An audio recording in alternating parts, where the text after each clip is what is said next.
Baik, selamat pagi, selamat datang kembali. Masih bersama saya Irfan Lewanusa. Pada kesempatan kali ini kita akan melanjutkan pelajaran kita mengenai CMS e-commerce Magento, yaitu bagian katalog ya. Bagian katalog ini saya akan bagi menjadi dua sesi. Yang pertama itu kita akan membahas secara umum mengenai penggunaan submenu, fungsi dari submenu categories dan products.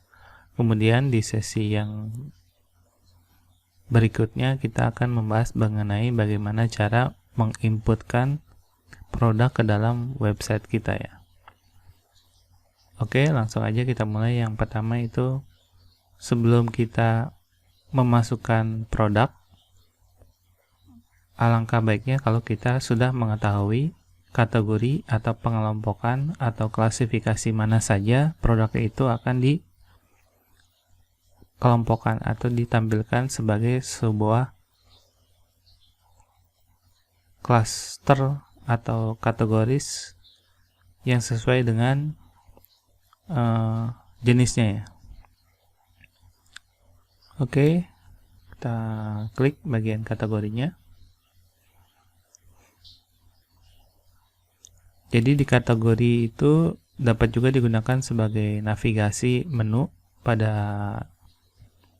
front end, bagian front end. Jadi menu-menunya adalah bagian dari kategori yang sudah kita buat ya.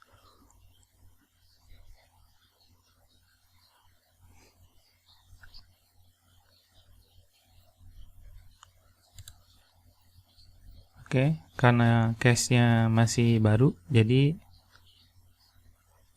masuk ke bagian page Magento-nya sedikit lama. Tapi ketika kita sudah sering masuk pada menu-menu tertentu, maka case-nya akan cepat dipanggilnya ya. Jadi tidak lama seperti pertama kali kita masuk ke menu-menu tertentu.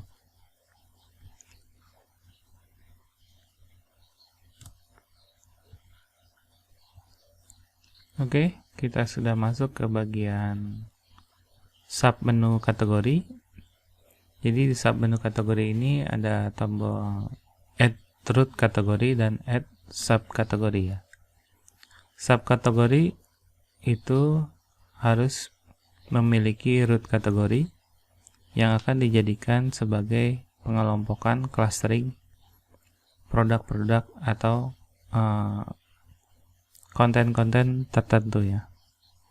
Contoh di sini adalah root kategorinya default kategori.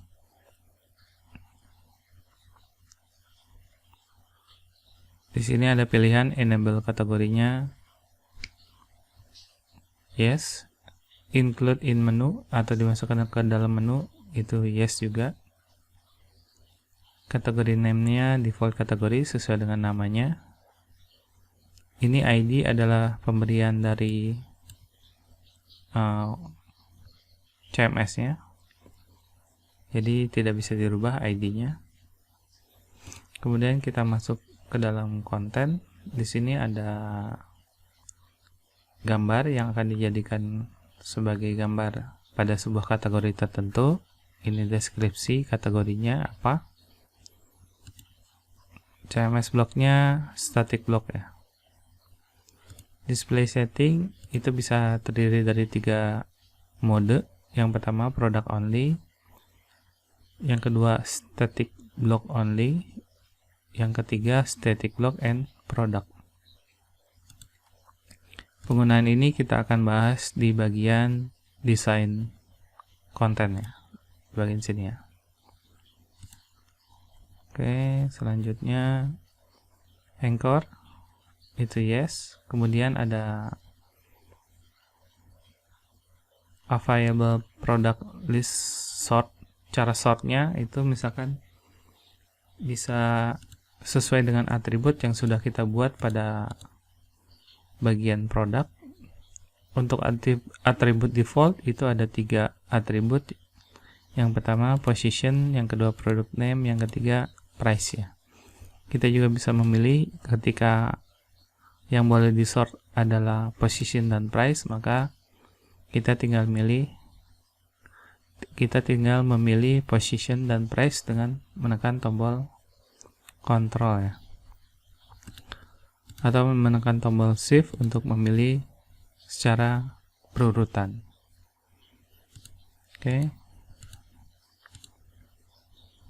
saya kembalikan lagi ke bagian default. Listing sortingnya bisa dipilih juga sesuai dengan atribut yang sudah kita buat, atau use config setting. Kemudian layer navigasi price-nya itu mulai dari berapa sampai berapa, atau sudah pernah kita config sebelumnya. SEO itu untuk search engine optimization-nya selalu dibagi menjadi 3 bagian, yaitu meta title, meta keyword, keywordnya apa, dan deskripsinya apa ya.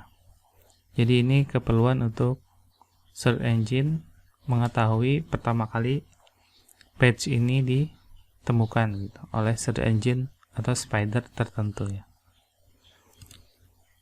Ini produk kategori. Di sini ketika sudah ada produknya akan terlihat listing produk yang sesuai dengan kategori yang sudah kita buat sebelumnya. Desain itu bisa menggunakan parent kategori setting. Time-nya juga ketika kita memiliki time yang lainnya dapat dipilih. Jadi menunya langsung berubah menjadi time yang sudah dipilih ya. Layoutnya bisa dipilih juga 1 kolom, 2 kolom left, 2 kolom right, atau 3 kolom. No update, apply design to product, yes or no. Kemudian ini kita juga bisa menentukan kapan kita akan memakai desain yang sudah dipilih sebelumnya ya. Jadi misalkan ketika ada event hari raya Idul Fitri, maka saya akan menggunakan time-nya Magento Luma bagian Idul Fitri version gitu misalkan. Maka kita dapat memilih bagian yang akan ditampilkan selama 1 minggu. Jadi dari tanggal 23 sampai tanggal 30 misalkan. Seperti itu ya. Oke, selanjutnya kita akan melakukan add subkategori. Jadi root kategorinya adalah default kategori, kemudian saya akan menambahkan subkategori untuk menampilkan menu di bagian front end.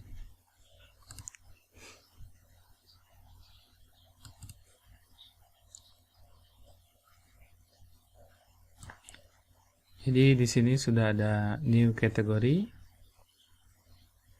Tampilannya sama, tapi ini adalah konten untuk subkategori ya.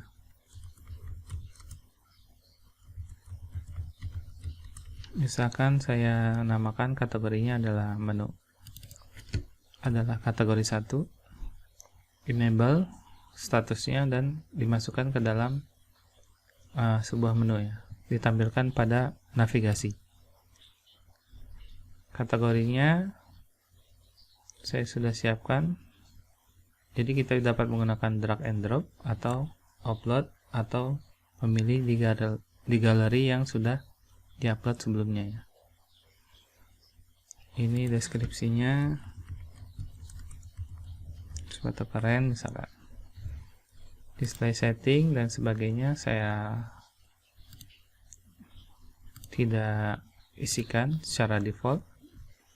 SEO-nya juga saya tidak isikan, maka dia akan sesuai dengan kategori name ya, URL-nya. Oke, kita coba save.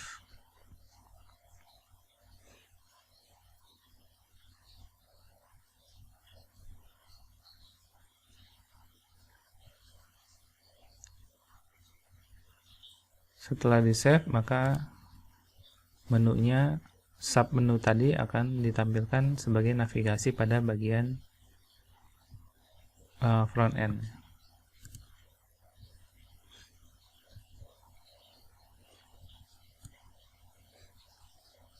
Oke, sudah tersave, maka kita dapat lihat refresh di bagian front end.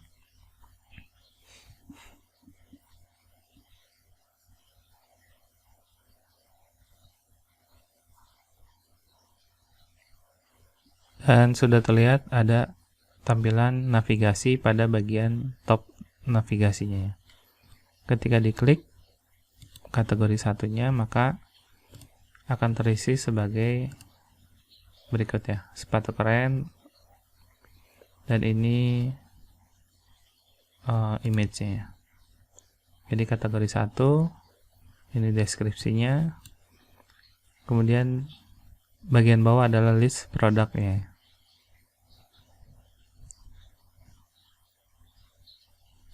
Oke, itu bagian dari kategori ID, bagian dari kategori. Kemudian kita akan coba masuk ke bagian produk.